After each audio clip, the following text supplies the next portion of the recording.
Busque la epístola a los Gálatas capítulo 5. Hoy quiero hablar del tema cómo amar y ser amado. En la actualidad tenemos una generación que habla mucho sobre el amor, pero francamente debo decir que es una generación que lo que menos conoce es sobre el amor. Me refiero al verdadero amor. No solo la palabra, sino que el concepto de amor es torcido, pervertido, mal usado y abusado en nuestro mundo actual. Por lo general la gente no sabe lo que es el amor. Algunos piensan que es una emoción indescriptible, un inmenso océano de sentimientos, pero no es genuino amor. El amor, escúchame bien, el amor no es un sentimiento. Puede contener o resultar en sentimientos, pero primordialmente no es un sentimiento o una emoción. Y le voy a decir por qué. La Biblia nos ordena, escuchó, nos ordena amar. Y usted no puede ordenar a un sentimiento, piénselo.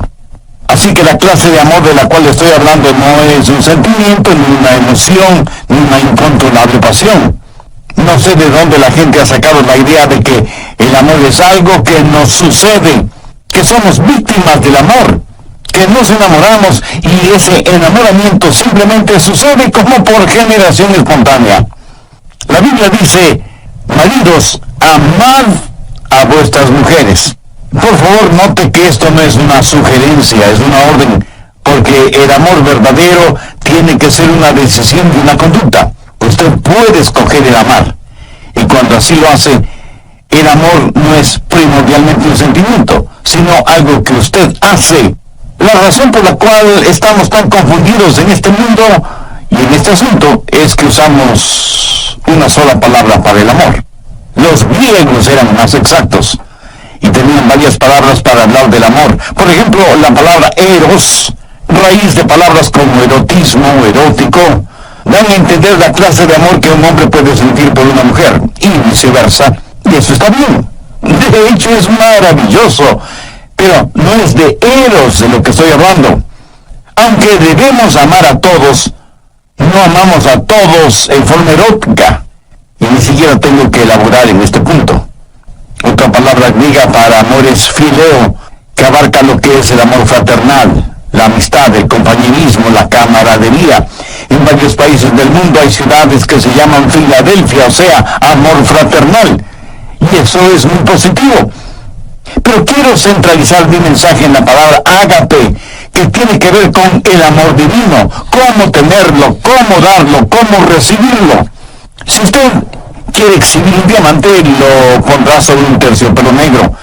Entonces podrá apreciar ese diamante en toda su exquisita belleza y perfección. ¿Sabe qué eso hace Dios con el amor ágape? Lo pone sobre el terciopelo negro de las obras de la carne. Veamos Gálatas 5, empezando en el verso 19. Y manifiestas son las obras de la carne, que son adulterio, fornicación, inmundicia, lascivia, idolatría, hechicerías, enemistades, celos, iras, contiendas, disensiones, herejía, envidias, homicidios, borracheras, orgías y cosas semejantes a estas. Note que todas estas cosas que el apóstol menciona son totalmente opuestas al amor. Y Pablo continúa diciendo, los que practican tales cosas no heredarán el reino de Dios. Ahora, si usted puede relacionar su nombre con esta lista, si ese es su estilo de vida, si eso es algo que usted practica voluntariamente, a menos que usted se arrepienta y busque el perdón de Dios, su camino tiene un destino final, el infierno.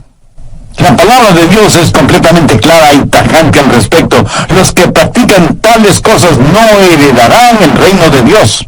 Y eso es lo que Dios dice.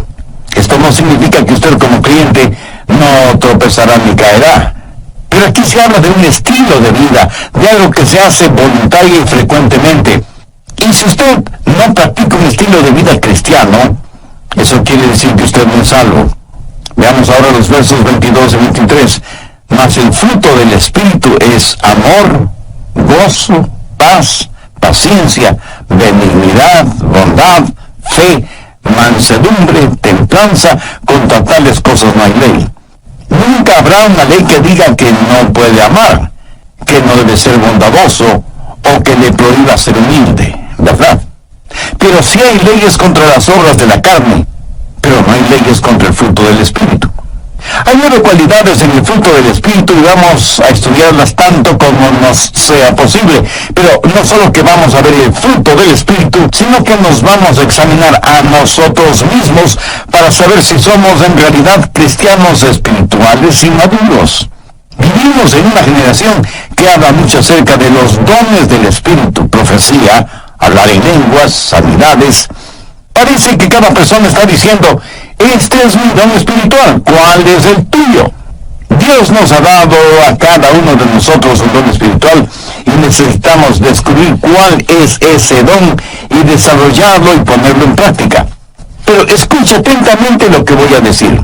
Ningún don espiritual es señal o marca de madurez espiritual. La iglesia de Corinto fue una iglesia completamente carnal, a pesar de la práctica de dones espirituales. Si yo quiero saber cuán madura es espiritualmente una persona, jamás examino sus dones, examino sus frutos, porque la marca de la madurez espiritual no está en el don, sino en el fruto.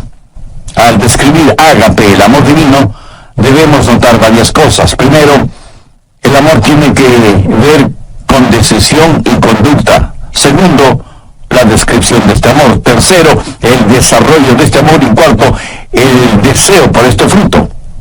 ¿Qué cualidades tiene el amor ágape? ¿Cómo podemos describirlo? Y como nosotros no podemos describirlo, Dios utilizó al apóstol Pablo para que describa el amor ágape en 1 Corintios 13. El amor ágape tiene 10 cualidades distintivas, de acuerdo a 1 Corintios 13.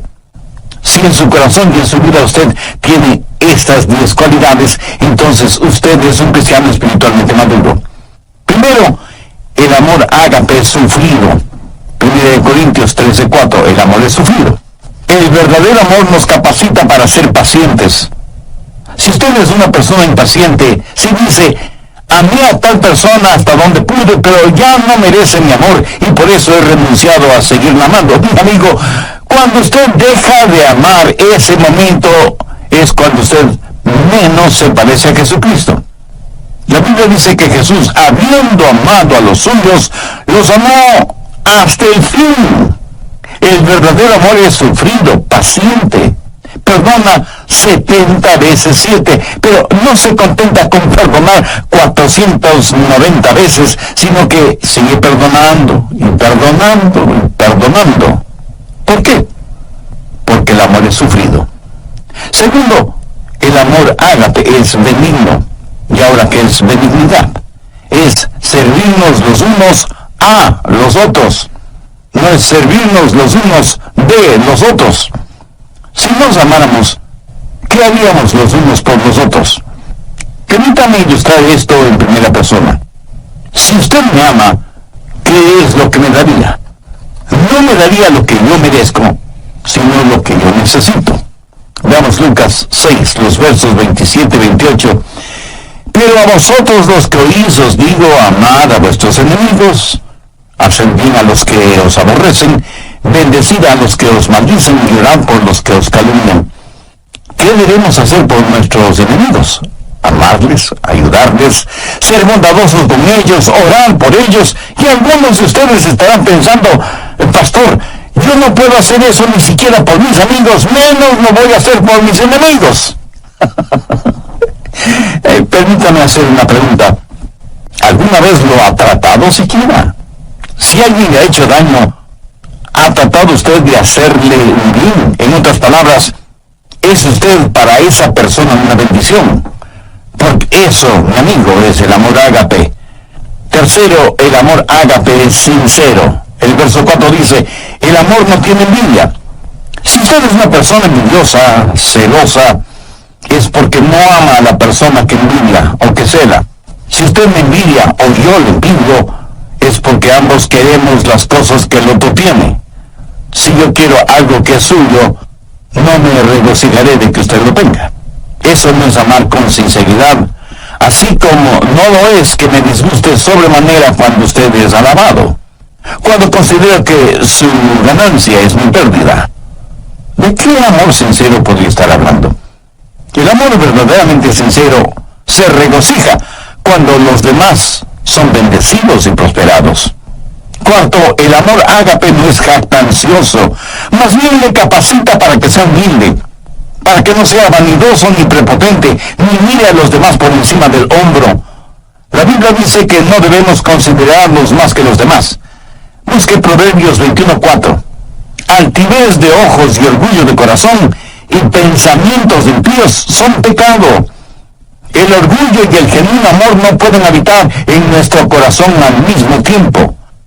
No podemos ser vanidosos y bondadosos a la misma vez. Una persona llena de egoísmo y orgullo jamás puede ser una persona llena del amor ágape. Sabe que las personas orgullosas son además argumentativas. La Biblia dice que solo por el orgullo viene la contención. ¿Sabe cuál es el problema en los hogares cuando hay argumentos y contenciones? Que se están enfrentando nuestros egoísmos y nuestros orgullos y ninguno quiere perder. Quinto, el amor ágape es considerado. Verso 5. No hace nada indebido. ¿Sabe lo que eso significa? Significa que el verdadero amor es cortés, gentil. Cuando una persona hace lo indebido es una persona tosca, ruda. Y todos conocemos a personas así, ¿no es cierto? Empujan para pasar, nunca piden permiso ni disculpas, se meten a la fuerza, desconocen las palabras por favor y muchas gracias. Lo triste y lamentable es que hay muchos cristianos que son así. ¿Qué es la cortesía? Pues no es nada más que la demostración del amor en las cosas pequeñas o aparentemente insignificantes. ¿Y quién no tiene amor en las cosas pequeñas? ¿Cómo podría tenerlo en las cosas grandes? Cuando usted encuentra a una persona ruda, tosca, tenga la seguridad de que ha encontrado una persona que no conoce el amor. Una persona que no puede ser el reflejo del Señor Jesucristo, quien fue humilde y gentil, y siempre pensó primero en los demás. Sexto, el amor ágape es un amor que se niega a sí mismo. Mire lo que dice el verso 5. No busca lo suyo. Nunca dice, yo primero, o yo conozco mis derechos. Escúcheme, cuando usted oye a una persona decir que conoce sus derechos, tenga la seguridad de que no está hablando motivada por el amor. Permítame decir una cosa muy importante. Cuando usted recibió al Señor Jesucristo y fue salvo, usted perdió todos sus derechos. Porque ¿qué derechos tiene una persona muerta? Usted está crucificado con Cristo. Ha sido comprado por un precio. Ahora pertenece a Jesucristo. Y ahora sus derechos son los derechos de Jesús. Y Él es quien lo ordena amar. Usted ya no puede buscar lo suyo, debe procurar el honor y la gloria para Jesús y el bienestar de los demás. Ese es el genuino amor que no busca lo suyo. Un muy consagrado siervo de Dios alguna vez dijo, cuando usted enseña a alguien sus derechos, tendrá una revolución. Cuando usted enseña a la gente sus responsabilidades, tendrá un avivamiento. Muy bien dicho, ¿no le parece? Cuando debemos de pensar en nuestros derechos y comencemos a pensar en nuestras responsabilidades, cuando dejemos de buscar solo lo nuestro y comencemos a hacer de bendición para los otros, le aseguro que las cosas cambiarán en el mundo. Séptimo, el amor ágape es un amor sereno. Dice la Biblia que el amor no se irrita. ¿Conoce usted a personas que son como fósforo y que se encienden con el menor roce? Con la más insignificante provocación explosionan, afectando a todos y a todo a su alrededor. Y luego dicen, no quise hacerlo, lo siento. Lo bueno es que se me pasa pronto. Eso podrá ser cierto, pero hay cadáveres a su alrededor. Un huracán o un terremoto es solo cuestión de segundos, y sin embargo, mire toda la devastación que dejan. Uno no pierde el temperamento así porque sí. Si usted explota de esa manera es porque en su interior, en su corazón, no existe el amor de Dios. Si quiere saber con qué está lleno, vea qué es lo que sale de usted cuando es provocado. Una de las manchas en la vida de muchos cristianos es precisamente un temperamento irascible. El verdadero amor es sereno, No se lo puede provocar con facilidad, y cuando es provocado, sabe responder con mansedumbre y con humildad. Octavo, el amor ágape es un amor sacrificial. ¿Qué quiere decir un amor sacrificial? Note las tres palabras finales del verso 5. No guarda rencor. O sea, no va acumulando las faltas de otros. El amor ágape tiene la capacidad de perdonar y olvidar. Pero eso cuesta. En algún programa anterior dije que no puede haber perdón sin que alguien pague el precio. Por ejemplo, si usted me debe $100 y yo le perdono esa deuda, el perdonarle me costó $100. ¿Lo entiende? Muchos de nosotros somos magníficos amanuenses y mantenemos una detallada lista de lo malo que los otros nos han hecho. Y no solo somos amanuenses, sino también buenos contadores, y en nuestro libro de contabilidad anotamos minuciosamente lo que los otros nos deben. Y no estoy hablando necesariamente de dinero. Tenemos necesidad de aprender a perdonar y olvidar, sabiendo que hay un precio que pagar y un dolor que experimentar. El precio y el dolor lo pagó y lo sintió Cristo en la cruz del Calvario. Es la máxima demostración del amor sacrificial. ¿Ha aceptado usted el amor sacrificial de Cristo? Recuerde que nadie puede dar lo que no tiene. Si usted no tiene amor en su corazón, no podrá dar amor a nadie. Dios le ama y quiere salvarle. Jesús murió en la cruz para pagar la deuda de sus pecados. Si usted desea ser salvo ahora mismo, humíllese delante de Dios, confiese y arrepiéntase de sus pecados, e invite a Jesús a vivir en su corazón como su Salvador y Señor. Y pídale que le ayude a hacer lo que Él quiere que usted sea. Decídase hacer un testimonio vivo de su gracia y misericordia, a pesar de las circunstancias o de las consecuencias.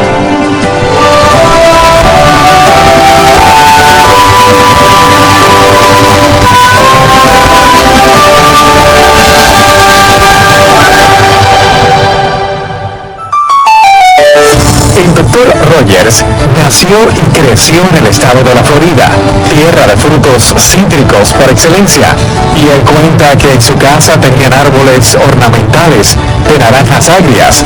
El fruto era imposible para el paladar, pero los árboles eran hermosos.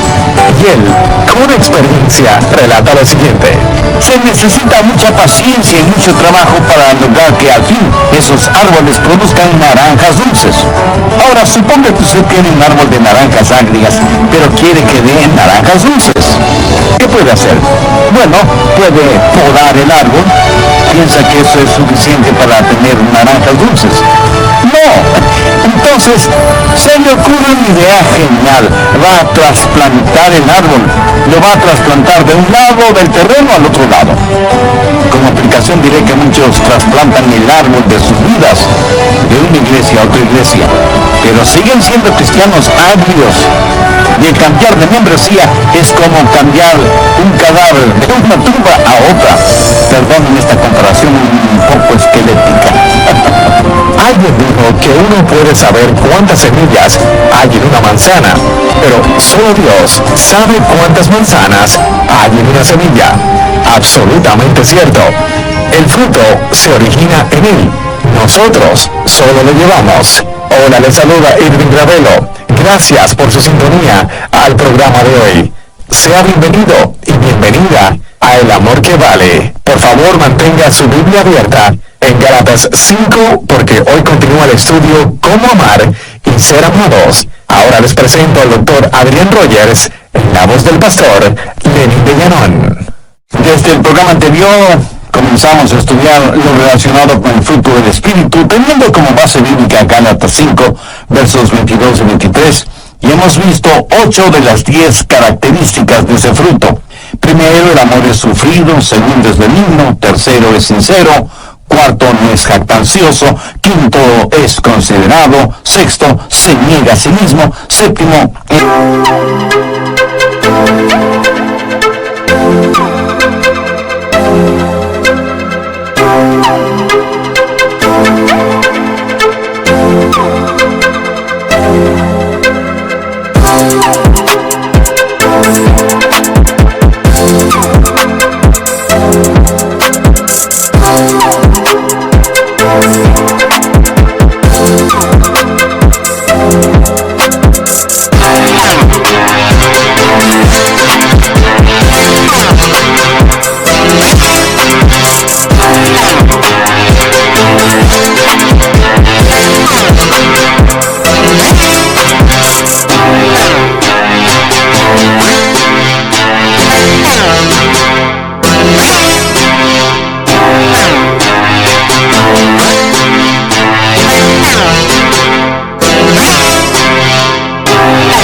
noveno y octavo es sacrificial. Espero que tenga su Biblia y cuaderno de notas a la mano para sacar el máximo provecho de este estudio bíblico. Bien, prosigamos. Noveno, el amor ágape es un amor justo. Verso 6 dice, no se goza de la injusticia. Eso quiere decir que cuando alguien peca o fracasa o hace algo equivocado, usted no se alegra por eso. Más bien debería llorar y orar por esa persona. ¿Sabe usted que el chisme es un pecado? ¿Por qué? Porque la persona chismosa se regocija en su iniquidad. Cuando escuchan algo negativo acerca de otra persona, casi no pueden esperar para contárselo a otras personas. Se parecen a la mujer que dijo, mi lema es, nunca digas algo acerca de otra persona, a menos que sea algo que valga la pena chismearlo. Y aunque por lo general creemos que las mujeres son las chismosas, permítame decirle que conozco hombres que son chismosos. Se regocijan y parece que hasta aman la chismografía. Son diseminadores de malas y falsas noticias. Se regocijan de la injusticia. Ahora escúcheme, no estoy diciendo que debe hacerse desentendido frente al pecado, porque eso es imposible. El pecado tiene que ser enfrentado. Pero no se regocije de la injusticia. Y antes de que usted diga algo negativo de otra persona, hágase las siguientes preguntas. Primera, ¿sé que eso es verdad? Segunda, aun si fuera verdad, es necesario que lo diga. Tercera, y si lo digo, ¿cuál es mi verdadera motivación al decirlo? El amor ágape no se goza de la injusticia. La Biblia no habla de un amor ágape chapucero, que simplemente ignora el pecado. No habla de un amor que siente cierta pena por la otra persona. Cuando usted sabe que otra persona está emocionalmente herida, cuando escucha que otra persona ha fracasado, ¿cómo reacciona? Hace poco conocí a un hombre que al saber del pecado de uno de sus amigos, cayó de rodillas, puso su rostro en el suelo y lloró intensamente por su amigo que había caído en pecado. Eso es empatía, no solamente simpatía. Eso es el tener el corazón quebrantado por el pecado de otros. Décimo, el amor ágape es un amor sufriente. Verso 7. Todo lo sufre, todo lo cree, todo lo espera, todo lo soporta. Esto de ninguna manera significa que el amor ágape se lo cree todo. Más bien quiere decir que el verdadero amor lo puede enfrentar todo, que no hay límites para su fe. Pero cuando usted ama, hay una carga que debe llevar, y desde ese punto de vista es un amor sufriente. La gente quiere saber por qué los seres humanos sufren. Algunos porque han perdido su fe en Dios. Dicen, ¿por qué Dios permite que los humanos sufran? Si Él es un Dios que todo lo sabe y todo lo puede, ¿por qué no detiene o elimina el sufrimiento? Escúcheme, Él pudo haberlo hecho. ¿Sabe cómo? Pues no creando a los seres humanos, o creándolos sin libre albedrío. Pudo habernos hecho robots, como una máquina tecnológica. Pero hubiera significado no tener ningún compañerismo con nosotros. Porque, verá, cuando Dios nos creó, corrió un divino riesgo. Él sabía lo que nosotros le íbamos a costar. Exactamente lo que sucede con padres que procrean hijos. ¿O usted cree que esto de tener hijos es como comerse un pastelito de manzana? Mi amigo, tener hijos cuesta no solo en términos monetarios, sino también espirituales y emocionales. Y aunque usted no lo crea, de una u otra forma, nuestros hijos nos romperán el corazón. Dios sabía lo que iba a costar cuando nos creó y nos dio la capacidad de elegir. Y elegimos pecar. Cuando nos dio la capacidad de decir sí, también nos dio la capacidad de decir no. Para que un ser humano escoja a Dios, debe querer escoger a Dios. ¿Lo entiende? Dios nos dio ese libre albedrío, nos hizo de esa manera, pero al mismo tiempo Dios sabía que iba a sufrir. Cuando Dios escogió amar, escogió también el sufrir. Y alguien me preguntará, pastor, ¿puede Dios sufrir? Permítame responder con una pregunta. ¿Sufre sufre usted como padre cuando su hijo hace algo equivocado? Piénselo bien antes de contestar. La historia del hijo pródigo en el capítulo 15 de Lucas enseña que cuando un padre terrenal tiene un hijo rebelde, sufre. De la misma manera, cuando nosotros hacemos algo equivocado, nuestro Padre Celestial sufre. En Efesios 4:30 leemos, no contristéis al Santo Espíritu de Dios. ¿Lo ven? Nosotros podemos contristar al Santo Espíritu de Dios. Un aparato electrodoméstico, cuando se daña, le puede molestar.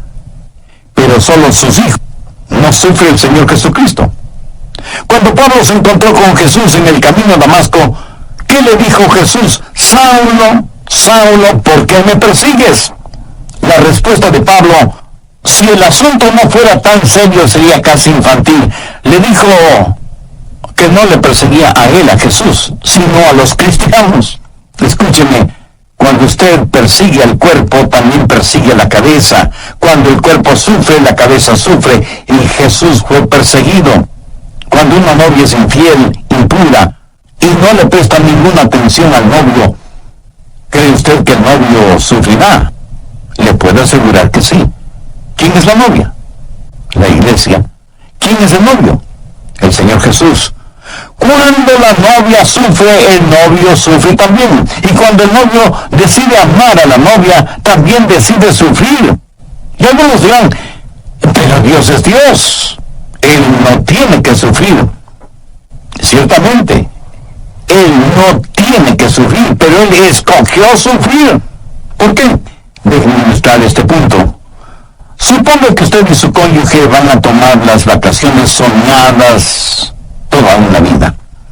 ¿Será su segunda luna de miel en una de las islas de Hawái? Supongo que alguien les ha provisto un precioso condominio en la isla, a la orilla de una fabulosa playa, pero asimismo supongo que no tienen suficiente dinero para hacer todo lo que quieren hacer. Pero ya están ahí, dispuestos a disfrutar a plenitud del sol, la playa, el mar, las palmeras, la música y la deliciosa comida.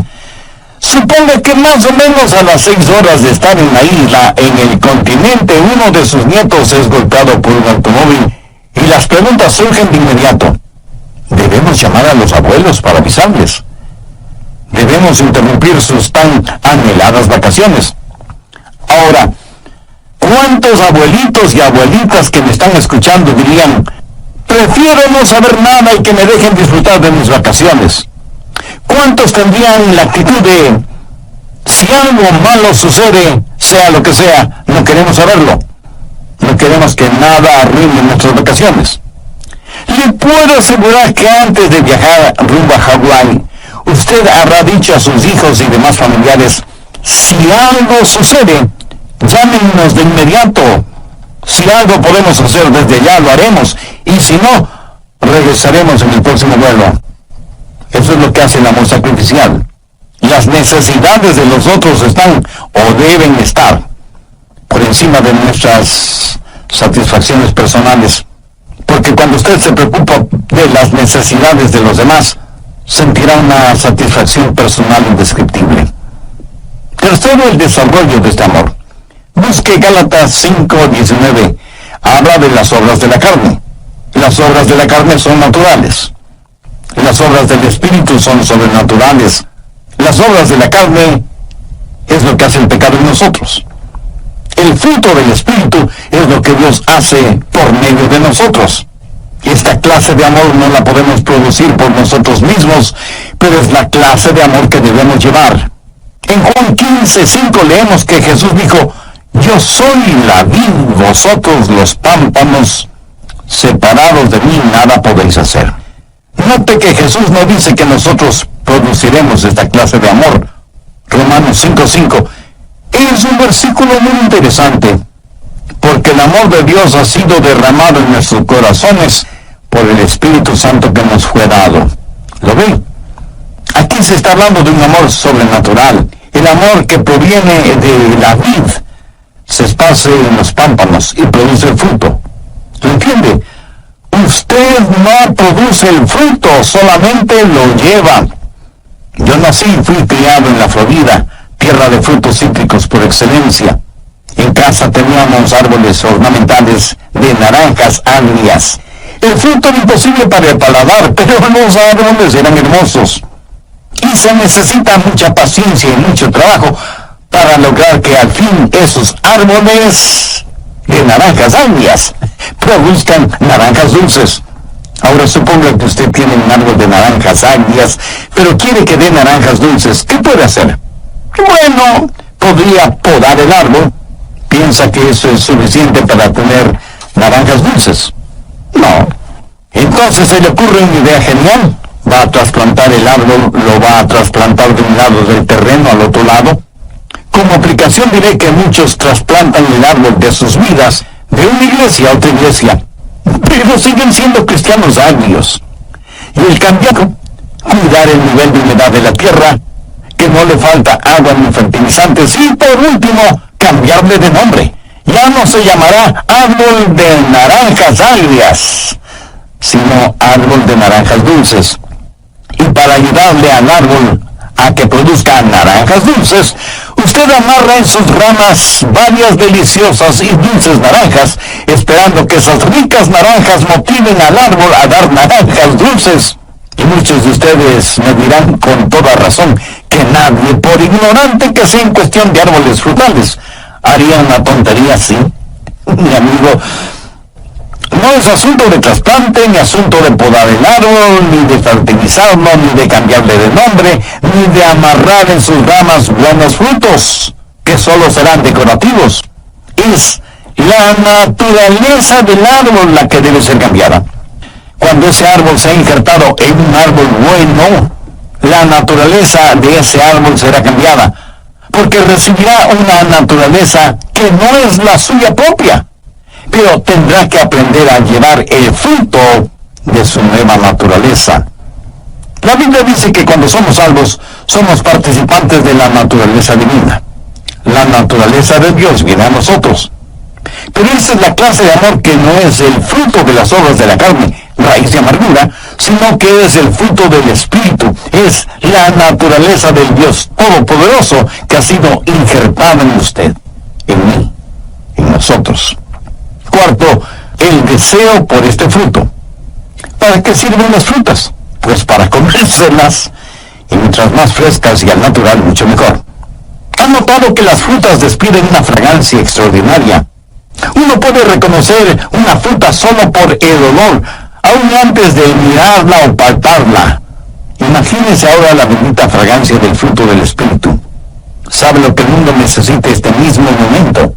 Algunos de inmediato me dirán, el mundo necesita paz, bienestar económico, buena salud, progreso científico, etcétera, etcétera.